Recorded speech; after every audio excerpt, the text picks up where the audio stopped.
Just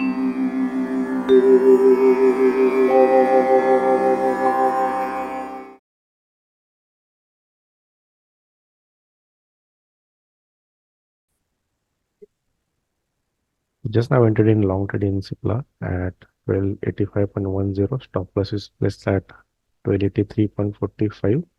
So let's see. Just now the order has been triggered. So I would expect that it will continue its upward movement now. Very good bounce from the level, but it has two resistances now. First is this resistance and the high resistance. So let's see how it progresses now. Okay, finally, very good move by bulls. So I placed my target order at 1301.60, which will go on as to 10:1 ratio. So hope so in this move it will hit my target. Okay, finally broken out and it has hit my target. So this was 1 as to 10:1 ratio.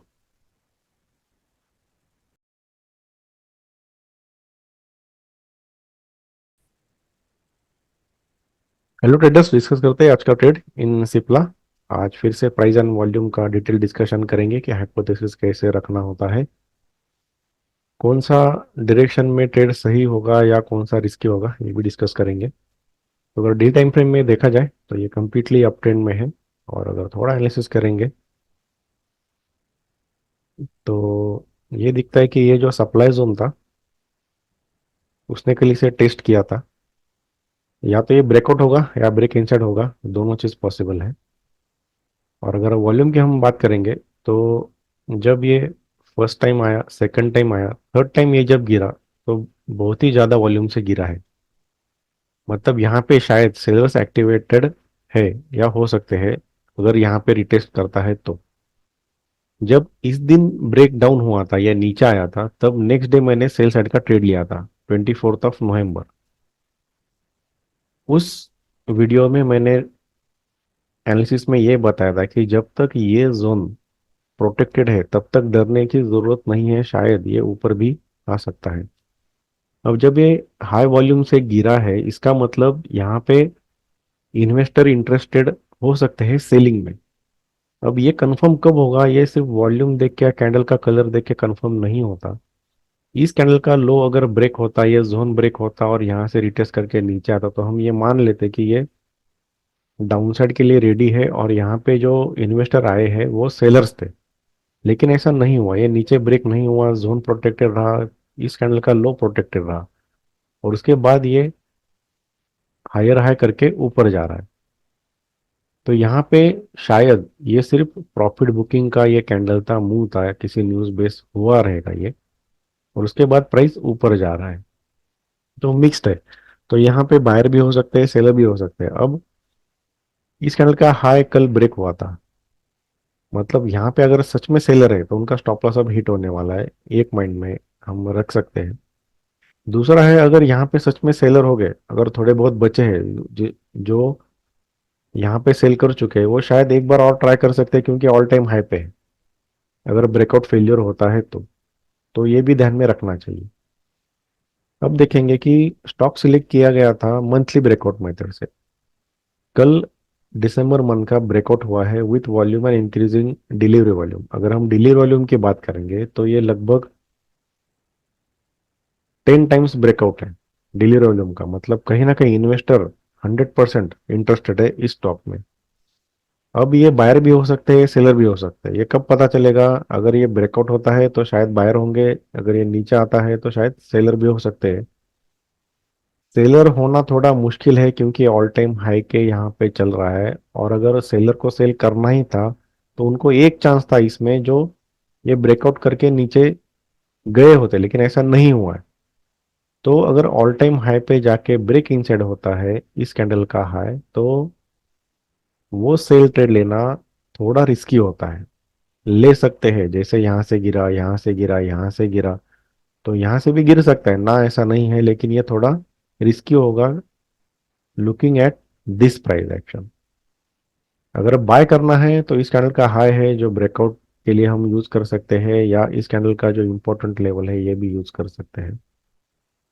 तो important level हम mark कर लेते हैं।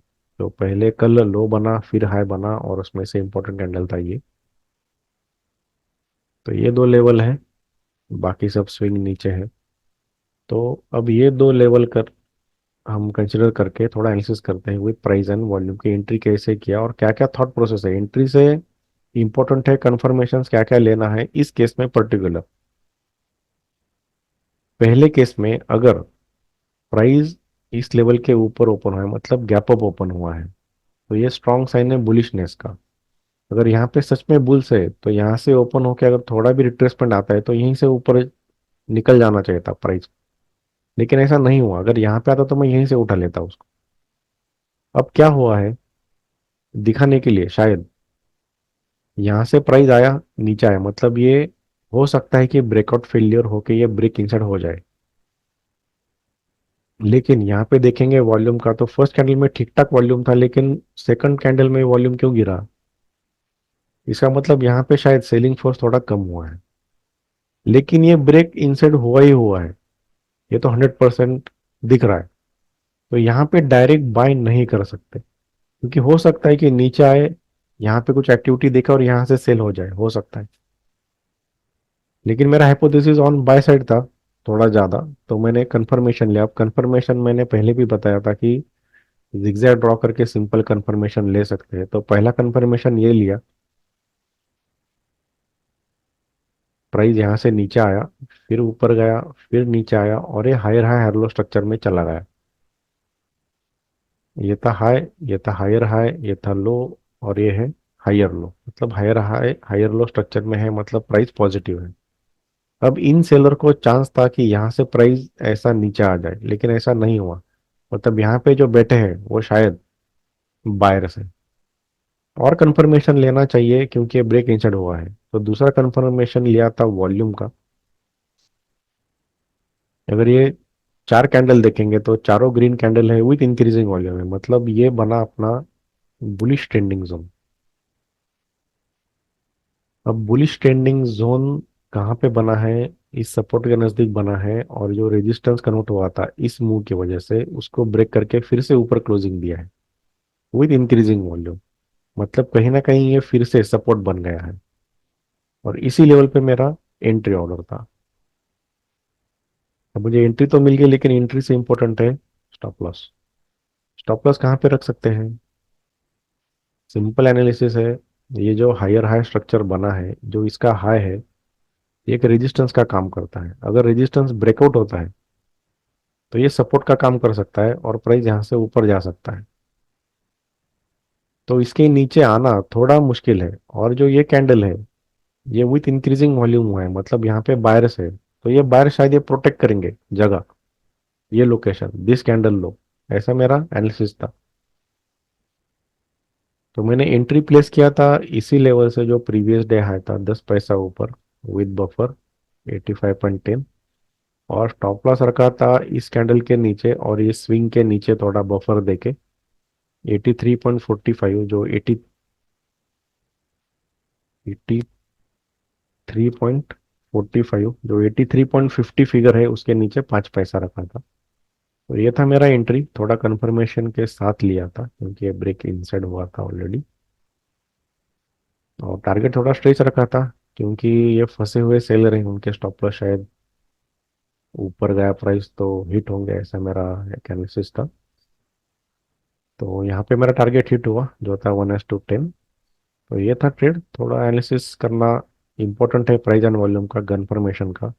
ये हर time जरूरी नहीं है, लेकिन ये पर्टिकुलर केस था इसीलिए मैंने इतना डिटेल में एनालिसिस किया और समझाया। होप्स आपको सब समझ में आया होगा। धन्यवाद।